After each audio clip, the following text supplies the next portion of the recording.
ప్రియ దేవుని బిడ్డలారా, మరి గతించిన వారం నుంచి ఇప్పటి వరకు ప్రభు కూడా మరి నన్ను, నా కుటుంబాన్ని, సంఘాన్ని, సంఘ బిడ్డలు కూడా జ్ఞాపకం చేసుకుని ఆయన మరి దీవించి ఆశీర్వదించారు.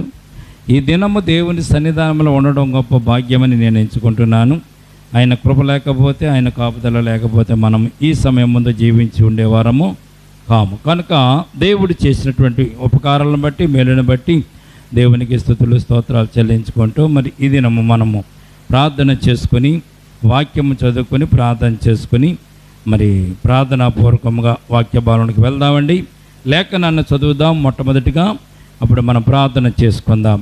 తిమోతిలు రాసినటువంటి మొదటి పత్రిక 1వ అధ్యాయము 15వ వచనాన్ని మనం చదువుదామండి. అపోస్తలుడైనటువంటి పౌలు గారు తిమోతిలకు రాసినటువంటి మొదటి పత్రిక మనము 1వ అధ్యాయము 15వ వచనాన్ని మనం ఈ సందర్భంలో చదువుకొని వాక్యము ద్వారా ప్రార్థన చేసుకుని ముందుకు వెళ్దాం. పాపులను రక్షించుటకు క్రీస్తు యేసు లోకమునకు వచ్చెను అను వాక్యము నమ్మదగినదియు పూర్ణ అంగీకారమునకు యోగ్యమైనది అయి ఉన్నది. చాలండి, చిన్న ప్రార్థన చేసుకుందాం. ప్రేమల తండ్రి, కృపగల దేవాంధ్రమునైనా ఇంతవరకు నేను కూడుకులో ఉండి మాతో మమ్మల్ని నడిపించినందుకు స్తోత్రాలు. నేను ప్రభా, నీ బిడ్డలు సాక్ష్యం ఇచ్చారు కనుక ఆ సాక్ష్యాలు మీరు విని ఉన్నారు కనుక సాక్ష్యాలకు తగినటువంటి ఫలితాన్ని దయచేయండి. మరి ముఖ్యం ప్రభునైనా మరి సమయం నిలబడిన దాసును మరుగుపరచండి. నీ దాసుని ముఖాంతంలోంచి మీరే మాట్లాడండి ప్రభా. నీ దాసుని నోటికి మీరే బోరగా ఉండండి. నీ దాసుని అరికాల మొదలు నన్నెత్తి వరకు కూడా మీ ఆత్మ స్వాధీనంలో ఉంచుకోండి ప్రభా. చదవబడిన లేఖన భాగాన్ని విరిచి వడ్డించండి. కూడి వచ్చిన నీ ప్రియబిడ్డలమని మేము వినగల చెవులు, గ్రహింపగల హృదయం, అంగీకరించే మనసు, ఆనందించే ఆత్మను దయచేదురుగా కానీ చేసిన ప్రార్థన పాద సన్నిధికి చేర్చుకోమని యేసయ్య ఉన్నతమైన పరిశుద్ధ నామమును ప్రార్థించి మిక్కిలి వినయముతో బ్రతిమలాడి వేడుకొంచున్నాము తండ్రి. ఆమేన్, ఆమేన్. ప్రియ దినబడ్లారా, ఈ సమయం అందు మనం జ్ఞాపకం చేసుకుంటే దేవుని వాక్యం ఉన్నటువంటి సత్యాన్ని మనం గమనించడానికి, గుర్తించడానికి మనం ప్రయత్నం చేస్తాం. చదవబడిన లేఖన భాగంలో ఉన్నటువంటి వచనాన్ని ఒక్కసారి మనం జ్ఞాపకం చేసుకుందాం. ఏమి రాయబడిందంటే, పాపులను రక్షించుటకు క్రీస్తు యేసు లోకమునకు వచ్చెను. అయినా పాపులను రక్షించడానికే యేసుక్రీస్తు ప్రభువారు ఈ లోకానికి వచ్చినట్లుగా దేవుని లేఖనం మనకు తెలియచేయబడుతుంది. అయినా పాపులను రక్షించడానికి వచ్చారు అంటే నీతిమంతులను రక్షించడానికి రాలేదండి. నీతిమంతులను కూడా ఆయన రక్షించడానికి ఈ లోకమునకు ఆయన వచ్చారు. నీతిమంతులను ఎలాగ ఆయన రక్షిస్తూ ఉంటారు, అది సరైనటువంటి సందర్భమే. కానీ పాపులను రక్షించేవారు ఈ లోకములో ఎవరు లేరు కనుక పాపులను రక్షించుట కొరకు యేసుక్రీస్తు ప్రభువారు ఈ లోకానికి వచ్చాను అనేటువంటి మాట వాక్యము నమ్మదగినది, పూర్ణాంగీకారమునకు యోగ్యమైనదినై ఉన్నదని లేఖనం తెలియజేస్తుంది. ప్రియదిన బట్లారా, మనము పాపులమా నీతిమంతులమా అన్నది మొట్టమొదటిగా మనం జ్ఞాపకం చేసుకోవాలి. మన పాపులమా నీతిమంతులమంటే ప్రతి మానవుడు పాపము చేసి దేవుడు అనుగ్రహించే మహిమను పొందలేకపోతున్నాడు అని బైబిల్ గ్రంథం తెలియజేస్తుంది. ప్రతి మానవుడు కూడా పాపాత్ముడే. నాలో పాపం లేదని నేను చెప్తే దేవుడిని నేను అబద్ధికుని చేస్తాను, నేను అబద్ధము ఆడుతున్నానని లేఖనం తెలియజేస్తుంది. అపోస్తలుడైన పౌలు గారు చాలా విషయాలు మన కొరకు ఆయన రాసి ఉన్నారు.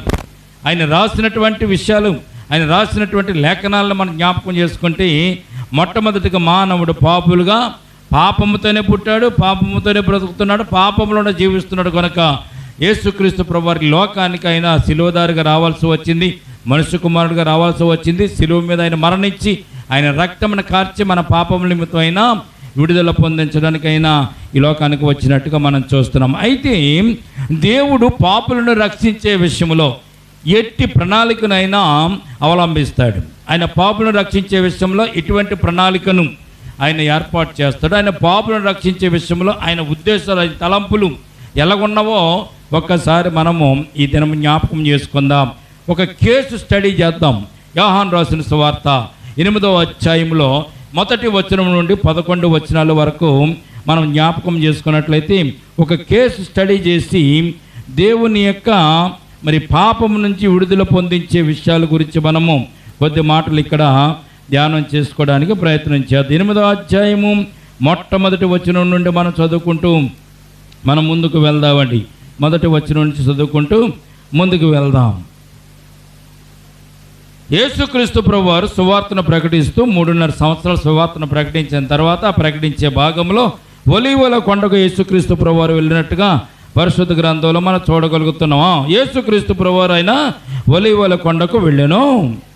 తెల్లవారుగానే యేసు ప్రభువారు తిరిగి దేవాలయంలోనికి రాగా ప్రజలు అందరూ ఆయన యొద్దకు వచ్చిరి కనుక ఆయన కూర్చుండి వారికి బోధించుచుండును. యేసు ప్రభు వారి యొక్క పరిచర్య, ఆయన యొక్క సువార్త బోధ, ఈ లోకంలో ఆయన ఎందుకు వచ్చాడంటే పాపం నుంచి విడుదల పొందించడానికి మొట్టమొదటిగా వచ్చారు. తర్వాత అనేక మందిని రక్షించడానికి, వాక్యమును బోధించడానికి ఆయన ఈ లోకానికి వచ్చారు. నరకము నుంచి తప్పింపబడి పరలోక రాజ్యానికి చేరడానికి కావలసినటువంటి మార్గాన్ని ఆయన బోధించడానికి ఆయన ఈ లోకానికి వచ్చారు కనుక ఆయన ఉదయం లేచింది మొదలుకొని రాత్రి మరలా పడుకునేంత వరకు, విశ్రమించేంత వరకు కూడా యేసుక్రీస్తు ప్రభువారు బోధ చేసేవారు, అనేక మందికి సువార్తను ప్రకటించేవారు. కనుక యేసు ప్రభువారు ఒలీవల కొండకు వెళ్ళెను. తెల్లవారుగానే యేసు తిరిగి దేవాలయంలోకి రాగా ప్రజలందరూ ఆయన యొద్దకు వచ్చారు కనుక ఆయన కూర్చుండి వారికి బోధించుతున్నటువంటి సందర్భాన్ని ఇక్కడ మనం చూస్తున్నాం. యేసు ప్రభువారు బోధించుతూ ఉన్నటువంటి సందర్భం ఎప్పుడు మొదలుపెట్టేవారంటే ఆయన తెల్లవారక ముందే ఆయన బోధ చేయడం మొదలుపెట్టేవారు. దేవునికి స్తోత్రం కలుగును గాక. మనకి సమయం ఉంటుంది, ఆ సమయాలు ఉంటాయి మనకి. మనము సమయానుకూలంగా దేవుని స్తుతిస్తూ ఉంటాం, దేవుని కనపరుస్తూ ఉంటాం. పరిచర్య కూడా మనము శనివారపు రాత్రి, ఆదివారం ఉదయం ఆరాధన కూడికలను, బుధవారపు స్త్రీల కూడికలను మనం పరిచర్య చేస్తూ ఉంటాం.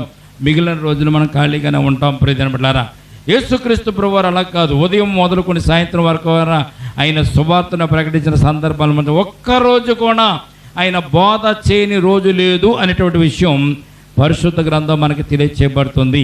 ఆయన కాలినడకన వెళ్ళేవారు. ఆ రోజుల్లో ఎలాగెళ్ళేవారండి ఆయన? ఆ రోజుల్లో కాలినడకని నడిచే ఆయన అనేక ప్రాంతాలు తిరిగారు. ఆయన అనేక ప్రాంతాలు నడిచే తిరిగారు. అంటే ఆ రోజుల్లో వాహనాలు లేవు, పళ్ళు లేవు, వాహనాలు లేవు, మోటార్ సైకిల్ లేవు, కార్లు లేవు, యంత్రాలు లేవు, ఏమి లేవు. రిక్షాలు కూడా ఆ రోజుల్లో లేనట్టు పరిస్థితి. యేసు ప్రభువారు సువార్త ప్రకటిస్తున్నటువంటి ఆ రోజులు ఆయన కాలి నడకన అనేక ప్రాంతాలకైనా తిరిగినట్టుగా పరిశుద్ధ గ్రంథంలో మనం చూడగలుగుతున్నాం. ఈ రోజున మనం ఉదయం నుంచి సాయంకాలం వరకు తిరగాలంటే మన వల్ల కాదు, మనం నడవలేం. కనీసం ఒక పర్లాంగ లెక్క నడవాలన్నా కానీ మనం నడవలేని పరిస్థితి. బస్ స్టాండ్కి వెళ్ళాలన్నా కానీ ఏదో వాహనం ఎక్కువ, ఆటో ఎక్కువ, వెళ్ళాలి నడిచి వెళ్తే అక్కడికి వెళ్ళేసరికి అంటూ మనం బాధపడుతూ ఉంటాం, కూర్చుని పోతాం, నీరసించిపోతూ ఉంటాం. కానీ యేసుక్రీస్తు ప్రభువారు 3.5 సంవత్సరాలని ఏకదాటిగా నడిచినటువంటి వ్యక్తిగా పరిశుద్ధ గ్రంథంలో మనం చూడగలుగుతున్నాం. దేవునికి స్తోత్రం కలుగునుగాక. ఆయన తెల్లవారగానే ప్రజల మధ్యన కూర్చుని ఆయన బోధిస్తున్నారు. అనేక మంది ప్రజలు అక్కడ వాక్యాన్ని వింటున్నారు. వింటున్న సందర్భంలో ఒక గొప్ప సంఘటన అక్కడ జరిగినట్టుగా లేఖన భాగాల్లో మనం చూస్తాం. గొప్ప సంఘటన, ఆశ్చర్యమైన సంఘటన. ఆయన ప్రజలకు బోధిస్తున్నారు, ఆయన ధర్మశాస్త్రాన్ని బోధిస్తున్నారు, దేవుని వాక్యాన్ని బోధిస్తున్నారు, పాపము నుంచి విడుదల పొందడానికి బోధిస్తున్నారు. ఈ లోకంలో ఎప్పుడైనా మీరు విడిచి వెళ్ళవలసిందే. ఈ లోకం విడిచిన తర్వాత నరకానికి వెళ్తారు కనుక మీరు పరలోక రాజ్యానికి వెళ్ళాలంటే దేవుని ధర్మశాస్త్రానికి అనుగుణంగా మీరు నడవాలని తెలియజేస్తూ ఆయన బోధిస్తున్న సందర్భంలో అక్కడికి 2 గుంపులు వచ్చినట్టుగా పరిశుద్ధ గ్రంథంలో మనం చూస్తున్నాం. చదువుదామండి. అక్కడికి వచ్చినటువంటి వారు ఎవరంటే ఆయన బోధిస్తూ ఉండగా 3వ వచనం చదువుతున్నారు. శాస్త్రులను, పరిచయులను అక్కడికి 2 గుంపులుగా వచ్చారండి. శాస్త్రులు, పరిచయులు 2 గుంపులుగా. వారు యేసు ప్రభువారు బోధిస్తున్న సందర్భానికి, బోధిస్తున్న ప్రాంతానికి 2 గుంపులుగా వారు శాస్త్రులు, పరిచయులు హడావిడిగా వచ్చారు. మామూలుగా రాలేదు. ఎలాగొచ్చారండి? హడావిడిగా వచ్చారు. ఏదో గొప్ప పని మేము చేస్తాము అన్నట్టుగా వారు హడావిడిగా యేసు ప్రభువారి దగ్గరికి వచ్చి యేసు ప్రభువారి మధ్యలో నుంచుని వారు అంటున్నటువంటి మాటలు మనం చూసినట్టు వారు ఎందుకు వచ్చారంట అక్కడికి? శాస్త్రులను, పరిచయులను వ్యభిచారమందు పట్టబడిన ఒక స్త్రీని తోడుకుని వచ్చి ఆమెను మధ్యను నిలవబెట్టారంట. ప్రియమైన బిడ్డలారా, ఎందుకు వచ్చారు తెలుసు? నేను అంత హడావిడిగా రావడానికి కారణం, అంత త్వరగా రావడానికి కారణం ఉదయం అయింది. ఆ ఉదయం అంటే అర్థం ఏంటంటే 8 గంటల లోపు ప్రాంతాన్ని ఉదయం 8 దాటితే మరలా ఎండెక్కిందంట మనం. పనిలోకి వెళ్ళేవారు 6ంటికే బయలుదేరి పనిలోకి వెళ్తారు, 8ంటికి పనిలోకి వెళ్తారు. 8 దాటితే వరే ఎండెక్కిపోయిందిరా రెండు గొమ్మని అంటూ ఉంటారు కదా. ఉదయము అంటే 8 గంటల లోపే వారు ఏం చేస్తారంటే హడావిడిగా యేసుప్రభు వారు బోధిస్తూ ఉంటే, ప్రజలకు బోధిస్తూ ఉంటే, ఆయన దేవుని వాక్యాన్ని బోధిస్తుంటే యేసుప్రభు వారి దగ్గర మధ్యలోకి హడావిడిగా వచ్చేసి వ్యభిచారమందు పట్టబడిన ఒక స్త్రీని తీసుకుని వచ్చి యేసుప్రభు కూర్చున్న మధ్యలో ఆమెను నిలబెట్టినట్టుగా ఆ దేవుని వాక్యం మనకు తెలియచేయబడుతుంది. ఎందుకు వారు అంత హడావిడిగా వచ్చారు, ఏ కారణం చేత హడావిడిగా వచ్చారంటే యేసు ప్రభు వారిని ఏదో రకంగా ఇరుకులో పెట్టాలనే ఆలోచన కలిగి వారు ఉద్దేశాలు పనుకుని వారు ఒక ప్రణాళికను పనుకుని యేసు ప్రభు వారి దగ్గరికి ఈమెను తీసుకుని వచ్చినట్టుగా మనం చూస్తున్నాం. ప్రియదనములారా, తీసుకుని వచ్చి వారు ఏమన్నారు తెలుసండి, మధ్యన నిలబెట్టి 4వ వచనం చూస్తే ఏమంటున్నారంటే యేసు ప్రభు వారిని ప్రశ్న వేస్తున్నారు. ఇక్కడ యేసు ప్రభు వారికి ప్రశ్న వేస్తున్నారు. ఏం ప్రశ్న వేస్తున్నారు? బోధకుడా, ఈ స్త్రీ వ్యభిచారము చేయుచుండగా పట్టుబడిను, అట్టి వారిని రాళ్ళు రువ్వి చంపవలనని ధర్మశాస్త్రములో మోసే మనకు ఆజ్ఞాపించిన కదా, అయినను నువ్వేమి చెప్పుచున్నావని ఆయనను అడిగిరి. అంటే యేసుక్రీస్తు ప్రభువారిని ప్రశ్న వేసినట్టుగా మనం చూస్తున్నాం. ప్రియమైన బిడ్డలారా, యేసు ప్రభువారిని ప్రశ్న వేసేటటువంటి అధికారం ఈ లోకంలో ఎవరికి లేదు. బైబిల్ వాక్యం తెలియజేస్తుంది. యోహాను రాసిన సువార్త 16:30 చూడండి. యోహాను రాసిన సువార్త 16:30 యేసు ప్రభువును ప్రశ్న వేసేటటువంటి అధికారము ఎవరికీ లేదు. అటువంటి హక్కు ఎవరికీ లేదనే విషయాన్ని దేవుని వాక్యం తెలియజేయబడుతుంది. 16:30 చదువుదాం. సమస్తము ఎరిగిన వాడవనియు ఎవడును నీకు ప్రశ్న వేయ నగత్యం లేదనియు ఇప్పుడు నేను ఎరుగుదును అంటున్నాడు. దేవునికి స్తోత్రం కలుగునుగాక. యేసుక్రీస్తు ప్రభువారు ఎటువంటి వాడు ఏంటంటే ఆయన సమస్తము ఎరిగిన వాడును, అలాగే ఎవడును నీకు ప్రశ్న వేయ నగత్యము లేదని సత్యాన్ని ఇక్కడ పరిశుద్ధ గ్రంథం మనకి తెలియజేయబడుతుంది. దేవునికి స్తోత్రం కలుగునుగాక. మరి శాస్త్రులు పరిచయలు వచ్చి యేసు ప్రభువారిని ప్రశ్న వేస్తున్నారు, యేసు ప్రభువారిని అడుగుతున్నారు. అంటే యేసు ప్రభువారికి జ్ఞానం లేదనా, యేసు ప్రభువారికి తెలివి లేదనా, ఆయన మహానుభావుడు పరలోకం నుంచి దిగి వచ్చిన దేవుడైనా, తండ్రి కుడిపార్శ్వమున కూర్చోవలసినటువంటి దేవుడు మానవ శరీరమును ధరించుకుని భూమి మీదకి ఎందుకు వచ్చారంటే పాపులను రక్షించడానికైనా తన మహిమను విడిచిపెట్టి ఈ లోకానికైనా దిగి వచ్చారు. ఆయనను ప్రశ్న వేస్తున్నారు వీళ్ళు. ఎవరో శాస్త్రులను పరిచయలు. అంటే ప్రియమైనవారా, దేవుని యొక్క మహాత్యము తెలియకుండా, ఆయన ప్రభావం తెలియకుండా, ఆయన శక్తిని తెలియకుండా ఇక్కడ వీరు ప్రశ్న వేస్తున్నారు. ఏం ప్రశ్న వేశారు? ఇదిగో ఈమె వ్యభిచారం చేస్తుండగా రెడ్ హ్యాండెడ్గా పట్టుబడింది కనుక ఈమెను తీసుకొచ్చి నీ ముందు నించోబెట్టావు. మొట్టమొదటి. రెండవది, ధర్మశాస్త్రం మందు ఏం రాయబడింది? మోసే ధర్మశాస్త్రం మందు ఏం రాయబడింది? ఎవరైనా వ్యభిచారం చేస్తుండగా పట్టుబడితే వారిని రాళ్ళు రువ్వి చంపాలని మోసే ధర్మశాస్త్రం చెప్తుంది కదా. ఇప్పుడు ఈమెను మేమేమి చేయాలి అని ఇక్కడ ఈ శాస్త్రులను పరిచయులను యేసు ప్రభు వారి దగ్గరికి వచ్చే వారిని ప్రశ్న వేస్తున్నట్టుగా మనం చూస్తున్నాం. ప్రియమైనవారా కదా. అయినను నీవేమి ఏమి చెప్పుచున్నావని ఆయనను ప్రశ్న వేశారు. మరి ధర్మశాస్త్రం ఏమంటుందంటే రాళ్ళు రువ్వి చంపమని ధర్మశాస్త్రం చెప్తుంది, పాపం చేత పట్టబడిన వారు ఎవరైనా కానీ. అయితే నువ్వేం చెప్తావు చెప్పు, దీనికి సమాధానం ఏం చెప్తావు చెప్పు. ఎందుకంటే ఏ సమాధానం నువ్వు చెప్పినా కానీ నిన్ను మేము ఇరికించడానికే వచ్చామని మనసులో అనుకుంటూ యేసు ప్రభు వారి దగ్గర ఈ ప్రశ్న వేస్తున్నట్టుగా పరిశుద్ధ గ్రంథంలో మనం చూస్తున్నాం. ప్రభువును ఇరుకులో పెట్టాలని. ఎవరిని ఇరుకులో పెట్టాలనండి? ప్రభువును ఇరుకులో పెట్టాలని, ఆయనను ఇరికించాలని ఇక్కడ వారు పదే అడగడం ఇక్కడ మనం చూస్తూ ఉంటాం. దేవునికి స్తోత్రం కలుగునుగాక. ఏమంటారు? 7వ వచనం చూడండి. ఆయన వారాయనను పట్టు వదలకు అడుగుచుండగా ఆయన తల ఎత్తి చూసి ఏమడుగుతున్నారు? పట్టు వదలకుండా అడుగుతున్నారు. బోధకుడా, ఏం చేయమంటావు చెప్పు, ఏం చేస్తే బాగుంటుందో చెప్పు. రాళ్ళు రువ్వి చంపమంటావా, లేకపోతే సంపత్తు విడిచిపెట్టమంటావా అని ఇక్కడ వీరు యేసుక్రీస్తు ప్రభు వారిని అడుగుతున్నారు. ప్రియమైనవారా, వారు అడుగుతున్నటువంటి ఆలోచన దేవునికి తెలుసు అంటారా, దేవునికి తెలియదు అంటారా? వారు ఏ ఉద్దేశంతో యేసు ప్రభు వారి దగ్గరికి వచ్చారో, ఏ తలంపుతో యేసు ప్రభు వారి దగ్గరికి వచ్చారో, ఏ రకంగా ఆయన వచ్చారో దేవునికి తెలుసు అంటారా, తెలీదా? యోహాను రాసిన సువార్త 2:24 ఒకసారి మనం చూస్తే ప్రియమైన బిడ్డలారా, దేవునికి ఉన్నటువంటి జ్ఞానము పరలోకపు జ్ఞానం, అది మానవులకు లేనటువంటి జ్ఞానం, అది మానవులకు జ్ఞానమును ఇవ్వడానికి, జ్ఞానమును బోధించడానికి ఈ లోకానికి వచ్చారు. ఆయనకు ఉన్నటువంటి జ్ఞానం ఎపాటిది, ఎంత గొప్పదో. యోహాను రాసిన సువార్త 2:24 చూడండి. అయితే యేసు ప్రభువారు అందరిని ఎరిగిన వాడు కనుక వశము చేసుకొనలేదు. ఆయన మనుషుని ఆంతర్యము ఎరిగినవాడు. దేవునికి స్తోత్రం కలుగునుగాక.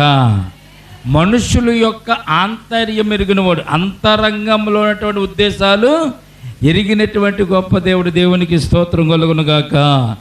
ప్రకటన గ్రంథం 1:8 కూడా ఒకసారి చూస్తే ఆయనకున్నటువంటి జ్ఞానం ఎంత గొప్పదో పరిశుద్ధ గ్రంథం మనకు తెలియజేయబడుతుంది. చదువుదాం. ప్రకటన గ్రంథము 1:8 చూస్తే ఆయన ఎటువంటి వాడు అంటే అండి, అల్పయు ఓమేగయు నేనే, మొదటివాడిని ఆఖరి వాడిని కూడా నేనే, వర్తమాన భూత భవిష్యత్తు కాలములో ఉండువాడను నేనే, ఎరిగిన వాడను నేనే అక్కడ చెప్తున్నాడు యేసుక్రీస్తు ప్రభువారు. దేవునికి స్తోత్రం కలుగునుగాక. వర్తమాన భూత భవిష్యత్ కాలాలు. వర్తమానం అంటే జరుగుతున్నది, భూతకాలం అంటే జరిగిపోయినది, తర్వాత భవిష్యత్ కాలం, రాబోయే కాలం కూడా యేసుక్రీస్తు ప్రభువారు తెలుసు.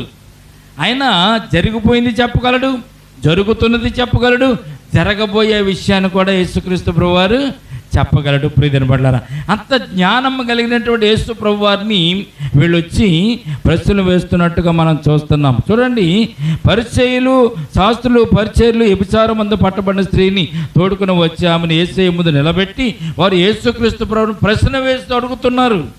యేసు ప్రభువారికి ముందే అర్థమైంది. ఏమర్థమైంది? వారు ఎప్పుడైతే అడావిడిగా యేసుప్రభు వారి దగ్గరికి వచ్చారో, ఉదయమే వారు యేసుప్రభు దగ్గరికి వచ్చారు, ఒక స్త్రీని పట్టుకుని వచ్చారో, ప్రియమైన బిడ్డలారా, వచ్చిన వెంటనే యేసుప్రభు వారికి అర్థమైంది, వీళ్ళు నన్ను ఏదో శోధించాలని వచ్చారు, నన్ను ప్రశ్నలు వేయాలని వచ్చారు, అందులోని స్త్రీని కూడా తీసుకొచ్చారనే విషయం యేసుప్రభు వారికి అర్థమైంది. ప్రియమైన బిడ్డలారా, ఆయన భూత భవిష్యత్తు వర్తమానాలు కాలములు ఎరిగినటువంటి వాడు. ఏం చేయమంటావు చెప్పండి? బోధకుడా, ఈవిని రాళ్ళు రూపు చంపమంటావా, లేకపోతే చంపకుండా విడిచిపెట్టమంటావా, ఏం చేయమంటావు చెప్పు అని వారు అడుగుతున్నారు. వారు అడిగినటువంటి ప్రశ్నలో 2 అర్థాలు ఉన్నాయి. ఒకటి, రాళ్ళు రూపు చంపమని ధర్మశాస్త్రం చెప్తుంది, అలాగే చేయమంటావా అని ఒక మాట. రెండవది, లేకపోతే చంపమంటావా, చంపకుండా విడిచిపెట్టమంటావా. ఒకవేళ విడిచిపెట్టమన్నారు అనుకోండి, నువ్వు పాపులను రక్షించడానికి వచ్చావు కదా, మరి ఈమెను ఎందుకు విడిచిపెట్టమంటున్నావు, నువ్వు పాపులు రక్షకుడు కదా అని చెప్పి ఆయన మీద నింద వేయడానికి. రెండవది, ఒకవేళ చంపమంటే కనుక అలనాడు రోమా ప్రభుత్వపు ఆధీనంలో ఉన్నటువంటి ఆ దేశాలన్నీ కూడా చట్ట ప్రకారం ఎవరికి శిక్ష విధించే అధికారము, మరణశిక్ష విధించే అధికారం ఎవరికి లేదు. రాళ్ళు రువ్వు చంపమంటే కనుక రోమా ప్రభుత్వాన్ని వ్యతిరేకిస్తున్నావు, నీకు నువ్వే శిక్ష వేయమంటున్నావు, శిక్షించమంటున్నావు, ప్రాణం తీయమంటున్నావు కనుక ఈ నేరం ఈయన మీద మోపుదామని 2 విధాలుగా యేసు ప్రభు వారి దగ్గరికి వచ్చినట్టుగా మనం చూస్తున్నాం. యేసు ఆమెను చంపవద్దంటే కనుక మోషే ధర్మశాస్త్రం ధిక్కరించిన వాడు అవుతాడు. మొట్టమొదటిది, చంపొద్దు అంటే మోషే ధర్మశాస్త్రానికి వ్యతిరేకంగా మాట్లాడుతున్నాడు కనుక ఈయన మనకి పనికిరాడు, ఈయన మీద మనం శిక్షను ఈయనకి విధించవచ్చు. రెండవది, ఒకవేళ రాళ్లతో కొట్టి చంపమంటే రోమా ప్రభుత్వం తప్ప మరణశిక్ష విధించే అధికారం ఎవరికి లేదు కనుక ప్రభుత్వాన్ని వ్యతిరేకించాడు అని ఈయన మీద నింద మోపు. వద్దన్నా నింద మోపవచ్చు, ఒకవేళ చంపమన్నా మనము నింద మోపవచ్చు. ఎంత ఆశ్చర్యమైనటువంటి ఇరుకున పెట్టేటటువంటి విషయాలు తీసుకొచ్చి యేసు ప్రభు వారి దగ్గర పెట్టినట్టుగా మనం చూస్తున్నాం. ఈ ప్రణాళిక వీరు ఏర్పాటు చేయడానికి చాలా రోజులు ఆలోచించి ఉండొచ్చు వాళ్ళు. యేసు ప్రభు వారు బోధిస్తూ శాస్త్రులను పరిచయం ఉతికి ఆరేసేస్తున్నాడు. ఆయన వారు చేసే క్రియలను బట్టి, వారు చేసే పనులను బట్టి, వారు కానుకల విషయంలో కూడా, అలాగే మరి దేవునికి అర్పించేటువంటి అర్పణల విషయంలో కూడా వారి శాస్త్రుల పరిచయాలు అనుసరిస్తున్న పరిస్థితులను బట్టి యేసుక్రీస్తు ప్రభువు ప్రతి విషయంలోనూ వాళ్ళని కడిగి పారేస్తున్నారు. మీరు శాస్త్రులుగా ఉన్నారు, పరిచయాలుగా ఉన్నారు, కానీ దేవుని మాటను మీరు వినడం లేదు అని చాలాసార్లు బోధించడం మొదలుపెట్టిన ప్రతిసారి కూడా వారిని ఏలెత్తి చూపిస్తున్న సందర్భాన్ని వారు తట్టుకోలేకపోయారు.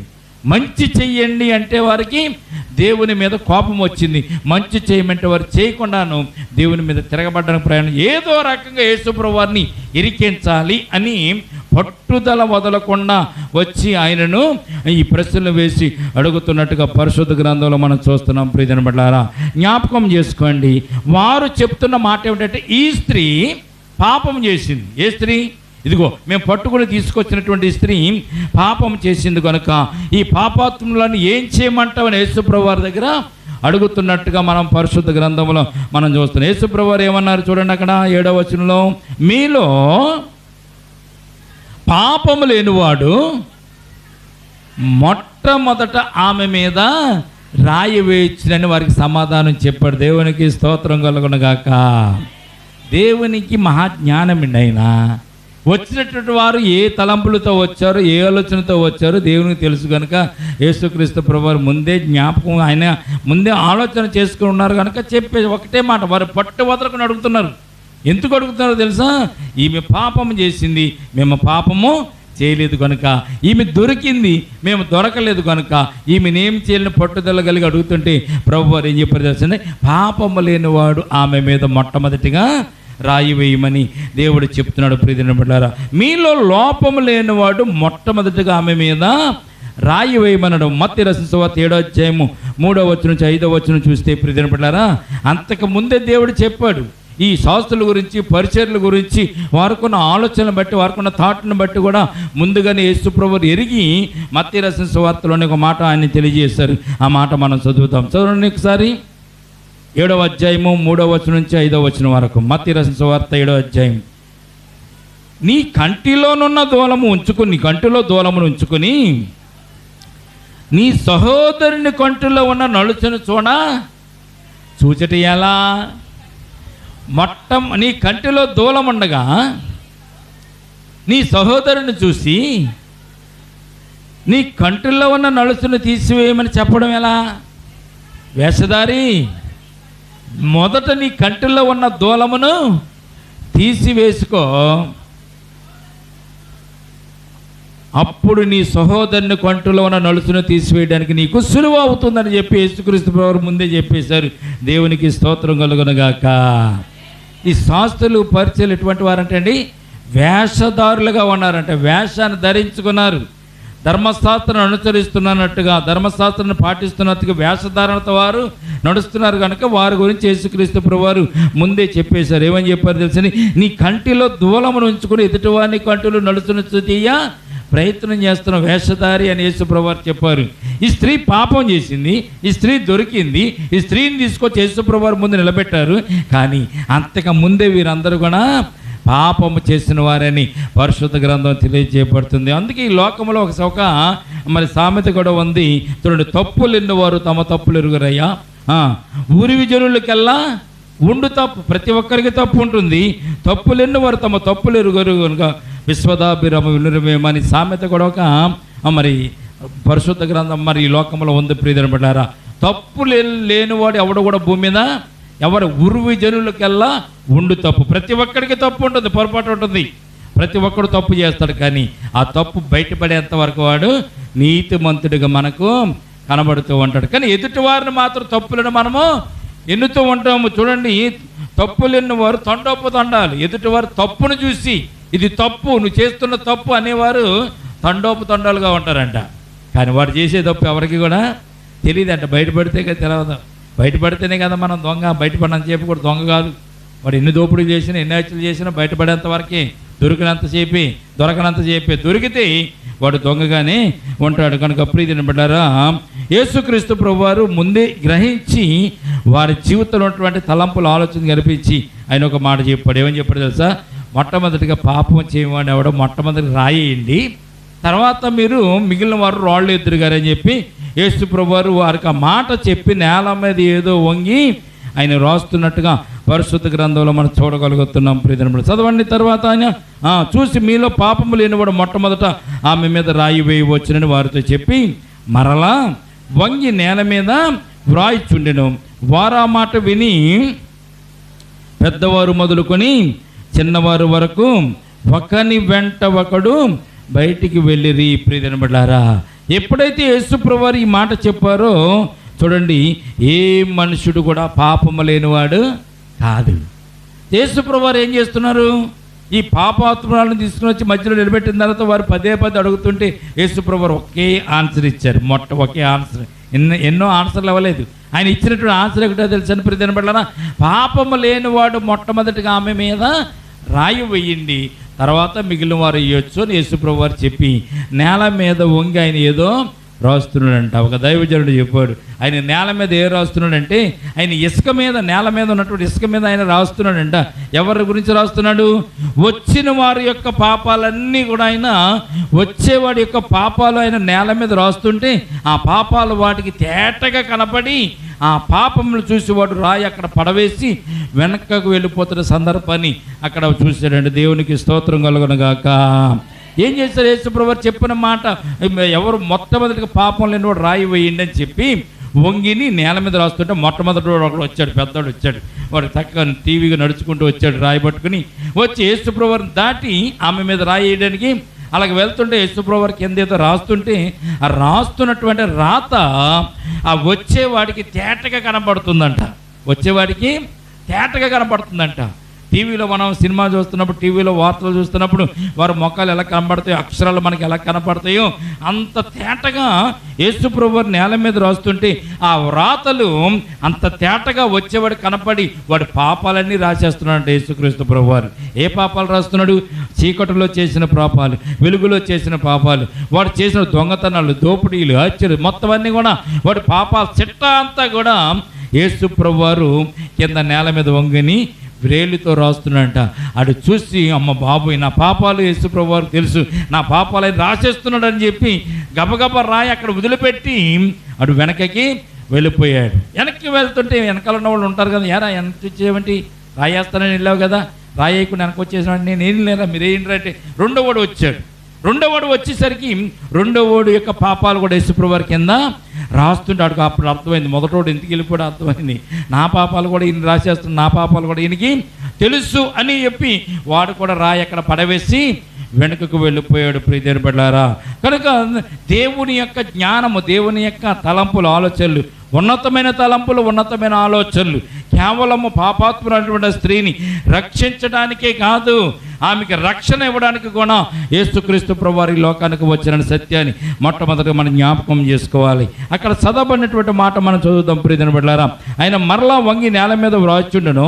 వారు ఆ మాట విని పెద్దవాడు మొదలుకొని చిన్నవారి వరకు ఒకని వెంట ఒకడు బయటికి వెళ్ళిరి. పెద్దవాడు ఉన్నారు అక్కడ, చిన్నవారు కూడా ఉన్నారు. తండ్రి ఈమెని రాళ్ళు రువ్వు చంపడానికి వస్తుంటే కొడుకు కూడా బయలుదేరిపోడంట. కొడుకు కూడా డాడీ నేను కూడా వచ్చేస్తాను, నేను కూడా రాయి తీసుకొచ్చి చంపేద్దాం అని చెప్పి బండిగొట్టుకుని వారందరూ కూడా వచ్చారంట. చిన్న పిల్లవాడి యొక్క పాపాలతో సహా, వాడు అపరాధాలతో సహా, వాడు చేసినటువంటి తగాలతో సహా యేసుక్రీస్తు ప్రభు నేల మీద రాస్తుంటే వాడు కూడా చూసి వాడు కూడా వెళ్ళిపోయాడంట. మీకు ప్రశ్న, వచ్చిన వారిలో ఎవరు పుణ్యాత్ముడు లేనా?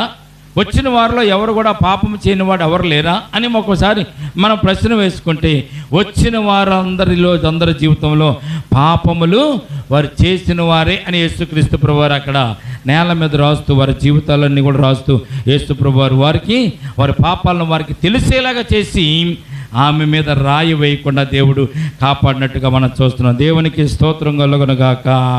కనుక ప్రియమైన బిడ్డలారా, జ్ఞాపకం చేసుకోండి, యేసు ప్రభువుకు ఉన్నట్టు జ్ఞానం చాలా గొప్పది. ఆయన పాపులను రక్షించుట కొరకే యేసుక్రీస్తు లోకమునకు వచ్చెను. ఆయన పాపులను రక్షించడానికి వచ్చాడు కానీ పాపాన్ని ప్రోత్సహించడానికి అయినా ఈ లోకానికి రాలేదు. చాలామంది పాపులను రక్షించడానికి వచ్చాడు, పాపాన్ని ప్రోత్సహించడానికి ఈయన వచ్చాడని అనుకుంటూ ఉంటారు. కానీ ఆయన పాపులను రక్షించడానికే వచ్చాడు కానీ పాపులను ప్రోత్సహించడానికి అయినా రాలేదనే సత్యాన్ని మొట్టమొదటిగా మనం జ్ఞాపకం చేసుకోవాలి. దేవునికి స్తోత్రం కలుగునుగాక. కనుక ఇక మీదట పాపము చేయకమని ఆమెతో చెప్పిన మాట మనం జ్ఞాపకం చేసుకున్నప్పుడు మనకు ఆశ్చర్యం వేస్తుంది. చదువుదామా, చూడండి, ముందుకు చదువుదాం. ఆయన యేసు ప్రభువు చెప్తున్నమాట, యేసు ఒక్కడే మిగిలెను, ఆ స్త్రీ మధ్యను నిలబడి ఉండెను. యేసు తల ఎత్తి చూసి, అమ్మా, వారెక్కడ ఉన్నారు? ఎవరును నీకు శిక్ష విధింపలేదా అని అడిగాను. చూడండి, యేసు ప్రభువు ఏమంటారు తెలుసా? ఆయన తల వంచుకుని వాళ్ళ పాపాలను రాసేసేసరికి పాపాలు చూసి వారు రాళ్ళు అక్కడ పడేసి వెళ్ళిపోయారు. వెళ్ళిపోయిన తర్వాత యేసు ప్రభువు తలెత్తి చూసి, అమ్మా, ఎవరు నిన్ను శిక్షించలేదా? ఏమంటుండో తెలుసండి? అమ్మ అని సొంత కుమార్తెను పిలిచినట్టుగా యేసుక్రీస్తు పాపాత్ములైన స్త్రీని ప్రభువు పిలిచినటువంటి పిలుపుని చూసి ఆమె ఆశ్చర్యపోయింది ప్రియజనములారా. ఎందుకంటే పాపము చేత నశించిపోవడానికి కారణమైనటువంటి ఆ స్త్రీ, రాళ్ళు రువ్వి చంపబడేటువంటి ఆ స్త్రీ అక్కడ యేసు ప్రభువారు ముందుకు వచ్చింది కాబట్టి బ్రతికి బయటపడ్డది. అదే వీరు కనుక వారే శిక్ష విధించాలని బయటకు తీసుకుని రాళ్ళు రువ్వి చంపేస్తే ఆమె ప్రాణము పోవును. కానీ యేసు ప్రభు దగ్గరికి వచ్చింది కనుక, తీసుకువచ్చారు కనుక వారు యేసు ప్రభు ముందు ఆమెనేమి కూడా శిక్షించడానికి అవకాశం లేకుండా పోయింది ప్రియజనములారా. కనుక యేసుక్రీస్తు ప్రభు యొక్క జ్ఞానం ఎంత గొప్పదంటే పాపమునైనా ప్రోత్సహించడం, పాపులను రక్షిస్తాడు ఆయన, అంతే. పాపమును ఆయన ప్రోత్సహించడం అనే విషయాన్ని మొట్టమొదటిగా మనం జ్ఞాపకం చేసుకోవాలి. యేసు ప్రభు వారు క్షమాపణ గుణము కలిగినటువంటి దేవుడు. యెషయా గ్రంథము 1వ అధ్యాయం 18వ వచనం మనం జ్ఞాపకం చేసుకుంటే ఈ సందర్భంలో చూడండి, యేసు ప్రభు వారి దగ్గరికి వచ్చి పాపమును పోగొట్టుకునేవారు ఉన్నారు తప్ప పాపము చేసిన వారు ఎవరు కూడా లేరని సత్యాన్ని ఈ వాక్యం మనకు తెలియజేయబడుతుంది. 1వ అధ్యాయము 18వ వచనం యెషయా గ్రంథము చదువుదాం. సెలవిస్తున్నాడు, రండి మన వివాదము తీర్చుకుందాము, మీ పాపములు రక్తము వలె ఎర్రనివైనను అవి ఇమ్మము వలె తెల్లబడును, కెంపు వలె ఎర్రనివైనను అవి గొర్రు బొచ్చు వలె తెల్లని వగునని చెప్తున్నాడు. దేవునికి స్తోత్రం కలుగును గాక.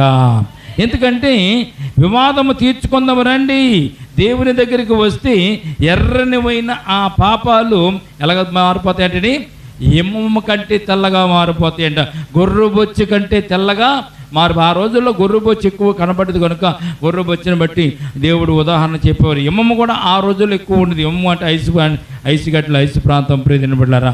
కనుక అటువంటి తెల్లగా మారిపోతాయంట మన హృదయం, మన తలంపులు. ఎర్రనివైన పాపాలు మనలో ఉన్న యేసు ప్రభు వారు కనుక ఆయన తిరువ రక్తంతో కడిగితే అవి తెల్లగా మారుతున్న సత్యాన్ని పరిశుద్ధ గ్రంథం మనకు తెలియజేయబడుతుంది. ఆయన పవిత్రపరిచిన తర్వాత మళ్ళీ పాపంలోకి వెళ్ళడానికి వీలు లేదని కూడా పరిశుద్ధ గ్రంథం మనకు తెలియజేయబడుతుంది. యెహెజ్కేలు గ్రంథం 33వ అధ్యాయము 11వ వచనం చూద్దామండి. యెహెజ్కేలు 33వ అధ్యాయం 11వ వచనం చూస్తే ఆయన పాపం నుంచి మనల్ని విడుదల పొందించిన తర్వాత, పాపంలో నుంచి మనం ఆయన శిలువ రక్తం చేత కడిగిన తర్వాత మరలా మనం పాపంలోనికి వెళ్ళడానికి వీలు లేదని ఖండితంగా అని తెలియజేస్తున్నాడు. ప్రియదనులారా జ్ఞాపకం చేసుకోండి. ఇక్కడ యెహెజ్కేలు 33వ అధ్యాయం 11వ వచనం చదువుదామా.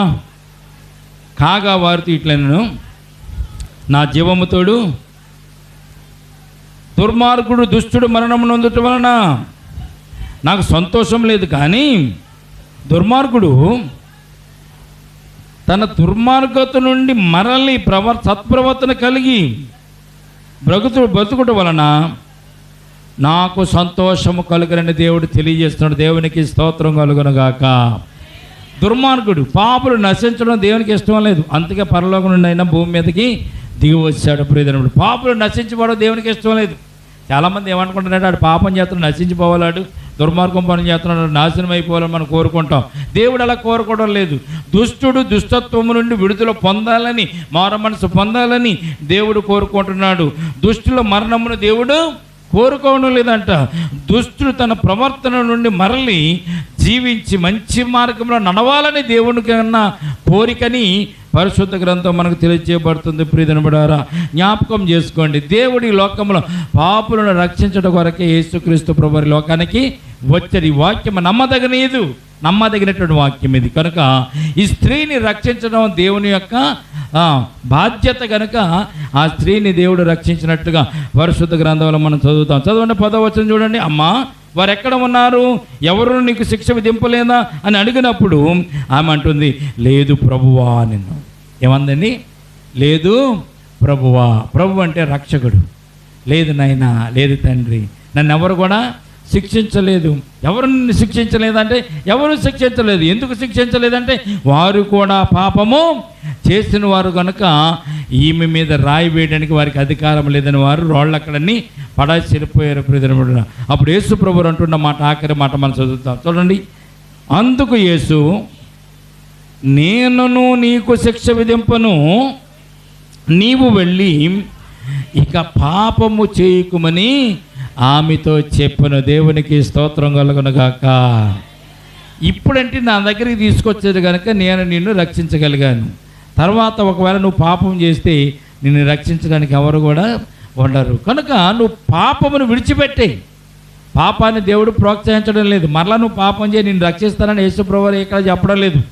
పాపిని ఒకసారి దేవుడు రక్షించిన తర్వాత ఆ పాపి మరలా రక్షణలోంచి బయటికి వెళ్ళకూడదు అనే సత్యాన్ని ప్రభువారు మనకు తెలియజేయబడుతున్నారు ప్రియజనులారా.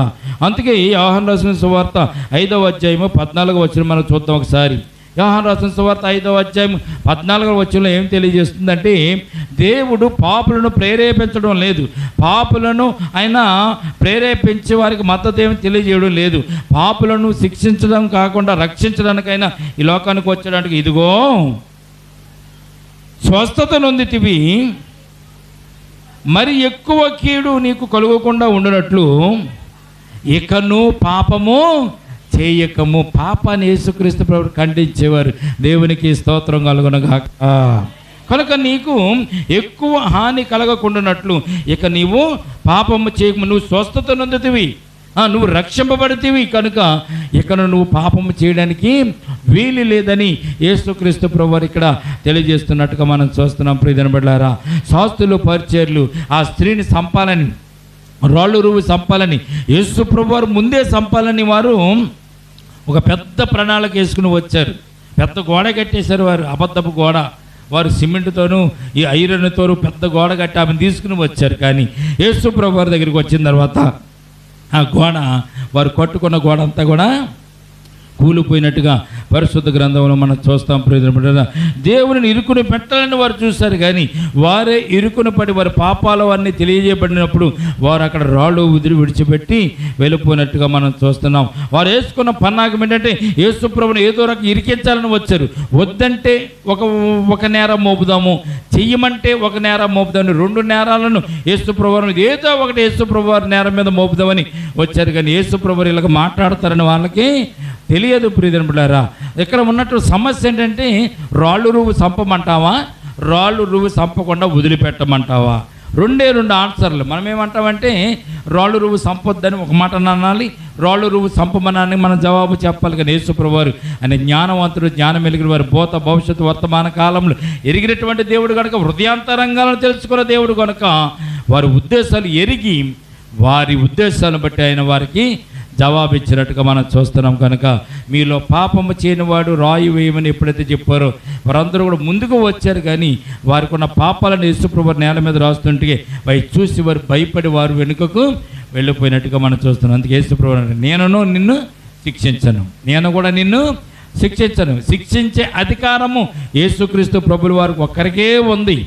అక్కడికి వచ్చిన వాళ్ళు ఎవరికి అధికారము లేదు. శిక్షించాలంటే యేసుప్రభువు వారు ఒక్కరికే ఉంది. కనుక యేసుప్రభువు వారు ఏం చేశారండి, ఆమెను క్షమించి వదిలిపెట్టినట్టుగా మనం చూస్తున్నాం. ప్రియజనులారా, ఈ లోకంలో మనము కూడా పాపం చేత, శాపాల చేత నరకానికి వెళ్ళవలసిన మనల్ని కూడా ఆయన ప్రియకుమారుడు యేసుక్రీస్తు ప్రభువు రక్తం చేత మనల్ని కడిగి పవిత్రపరిచి ఈ దినాన్న మనల్ని కూడా రక్షించినటువంటి ఈ దేవుడు యేసుక్రీస్తు ప్రభువు అనే సత్యాన్ని మనం ఎరిగి ఉండి మనము దుర్మార్గతలోను దుష్టత్వంలోనూ తిరగకుండా, పాపములకు తావివ్వకుండా, మన శరీరాన్ని మనం లోపరుచుకుంటూ మనకిచ్చిన స్వేచ్ఛను దుర్వినియోగపరచుకోకుండా దేవుని చిత్తానుసారంగా దేవునిలో జీవించడానికి మనం ప్రయత్నం చేద్దాం. ఈ కొద్ది మాటలు దేవుడు దీవించి మనలను ఆశీర్వదించి నడిపించునుగాక. తలలో వంచండి, ప్రార్థన చేసుకుందాం. ప్రేమల తండ్రి, కృపగల దేవందమునైనా ఎంతవరకు నైనా కూడుకులో ఉండి మాతో ఉండి మమ్మల్ని నడిపించినందుకు స్తోత్రాలు తండ్రి. ఈ సమయమందు నేను ప్రభువా చెప్పబడినటువంటి లేఖన భాగాన్ని బట్టి మీకు వేలాది వందనాలు, స్తుతులు, స్తోత్రాలు తండ్రి. నైనా పాపాత్ములైన స్త్రీని ప్రభువా నీ వద్దకు తీసుకుని వచ్చినప్పుడు ప్రభునైనా ఆమెను శిక్షించే అధికారం మీకున్నా కానీ ప్రభువా శిక్షించకుండా ఆమెను రక్షించి నేను ప్రభువా ఆమెకు ప్రాణభిక్ష పెట్టినట్టు గొప్ప దేవుడుగా నేను ప్రభువా లేఖన భాగాల్లో చదువుకోవడానికి ఇచ్చిన కృపను బట్టి స్తోత్రాలు. మరి ముఖ్యమో ప్రభునైనా ఈ సమయం అందరని ప్రభువా మరి ఈ లోకంలో ఉన్న ప్రతి ఒక్కరు కూడా పాపముతో నిండిన వారి, పాపము లేని జీవితం ఎవరికి లేదు నేను ప్రభువా. అటువంటి వారు నీ వద్దకు వచ్చినప్పుడు మీ రక్తం చేత వారిని కడిగి పవిత్రపరచగలడు శక్తిమంతుడవు, సర్వోన్నతుడు నీవే విషయాన్ని ప్రభువా నేను జ్ఞాపకం చేసుకోవడానికి నేను కృప చూపించండి. ఈ లోకంలో అనేక మంది ప్రభు నీ మార్గంలో లేని వారు ఉన్నారు, నరకానికి వెళ్ళే మార్గంలో ఉన్నారు. కనుక వారు కూడా మీ గురించి తెలుసుకోవడానికి, మీ జ్ఞానం గురించి తెలుసుకోవడానికి, పాపులను రక్షించడం కొరకు యేసుక్రీస్తు లోకమునకు వచ్చినటువంటి మాట నమ్మదగినటువంటి వాక్యాన్ని ప్రభు వారు కూడా గ్రహించి వారు కూడా నీ సన్నిధానంలోకి వచ్చి మీ సన్నిధానంలో పాపం నుంచి విడుదల పొందుకుని నేను ప్రభా పరలోకపు రాజ్యపు మార్గంలో వారు కూడా ప్రవేశించడానికి వారికి కూడా మీరు అవకాశం దయచేయండి. పాపాత్ములైన స్త్రీ యేసు ప్రభు దగ్గరికి వచ్చినప్పుడు నైనా ఆమె రక్షింపబడింది నైనా ప్రభా. నైనా వచ్చిన వారందరూ కూడా రాళ్ళు వేసి చంపాలని చూశారు కానీ ప్రభునైనా వారి కంటిలో దూలమును ఉంచుకుని ప్రభా ఎదుటి వారి కంటిలో నలుతును తీయాలని వారు ప్రయత్నం చేశారు. అందుకే వారిని దేవుడు గద్దించినట్టుగా నేను ప్రభా లేఖన భాగంలో చూస్తున్నాం తండ్రి. మరి ఈ సమయం అందరైన ప్రభా ఆ పాపాత్ములైన స్త్రీని ఎలాగైతే మీరు రక్షించారు మమ్మల్ని కూడా అలాగా రక్షించి నీ బిడ్డలుగా చేసుకున్నందుకు స్తోత్రాలు ప్రభా. కడవరకు మా జీవితంలో ప్రభునైనా మిమ్మల్ని వెంబడిస్తూ మీ వాక్యంలో జీవిస్తూ ప్రభా ఎటువంటి నైనా అపరాధములు పాపములు చేయకుండా ప్రభా శాపానికి గురి కాకుండా ప్రభా మా జీవితాలు మేము కాపాడుకోవడానికి మీ పరిశుద్ధాత్మ శక్తిని నేను ప్రభా నీ బిడ్డలను మా అందరికీ దయచేయండి. అటు రీతిగానే ప్రభా కూడి వచ్చిన సంఘాన్ని సంఘ బిడ్డలు మీరు జ్ఞాపకం చేసుకోండి. విన్నటువంటి వాక్యాన్ని వారి హృదయాల్లో ఫలింపచేయండి ప్రభా. ఈ లోకంలో నేను ప్రభు నీ బిడ్డలుగా జీవించడానికి నీ సొత్తైన ప్రజలుగా జీవించడానికి మీరు ఇచ్చిన రక్షణ ప్రభు చేత పట్టుకుని అనేక మందికి సాక్షులుగా ఉండడానికి అన్ని కృప చూపించమని నేను గుడి వచ్చిన ప్రతి ఒక్క బిడ్డ పైన మీ దక్షిణాస్తం చాచండి గాయపనాస్తం చాచండి వారిని దీవించండి ప్రభా. వారికి ఉన్న ప్రతి అక్రతల అవసరత మీరే తీర్చమని ప్రభా. నీ చిత్తమైతే రాకడ ఆలస్యమైతే మరొకసారి ఇట్టి రీతిగా ప్రభు మీ సన్నిధానంలో కూడుకుని మిమ్మల్ని స్తుతించే భాగ్యం నీ బిడ్డలమైన మాకు దయచేదురు కాకని నజరేయుడైన యేసుక్రీస్తు పరిశుద్ధ నామమున ప్రార్థించి మిక్కిలి వినయముతో బ్రతిమలాడి వేడుకొనుచున్నాము తండ్రి.